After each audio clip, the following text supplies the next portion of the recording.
এখানে বাড়িতে সেরেলাক্স তৈরির জন্য আমন্ড, কাজু, পেস্তা, মাখনা এইগুলো নিয়ে ভেজে গুঁড়ো করতে হবে। তারপরে এখানে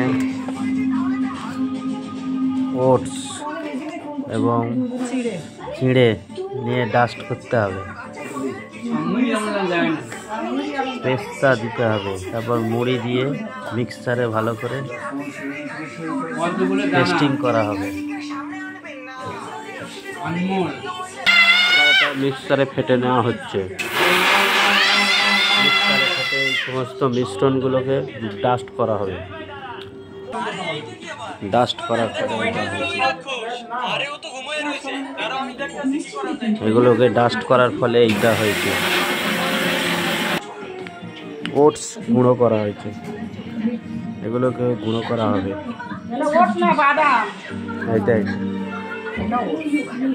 একদম কেন মুড়ি টেনে নিল, তেলটা টেনে নিল মুড়ি, হাতে তো মুড়ি দাও। এইভাবে এগুলোকে গুঁড়ো করে মিক্সড করা হবে, করে বাড়িতে সেরেলাক্স তৈরি হবে।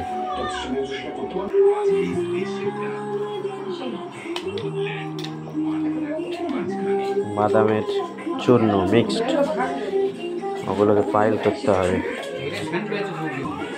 এটা এর সঙ্গে আবার মিক্সড করা হবে। মিক্সড করে মুড়ি দিয়ে একটু বাদামগুলোকে মিক্সড করলে তেল ভাবটা কমে যাবে।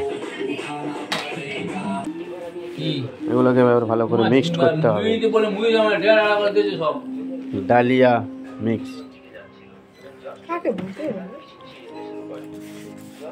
কত ইয়ে করবে, কত লোক জানতে চাইবে, বাচ্চাদের। এইভাবে সেরেলাক্স ঘরে তৈরি হয়ে যাচ্ছে। এবার কিছু মুড়ি এর সঙ্গে মিক্সড করতে হবে, করে তৈরি হবে, বাড়িতে তৈরি হবে সেরেলাক্স।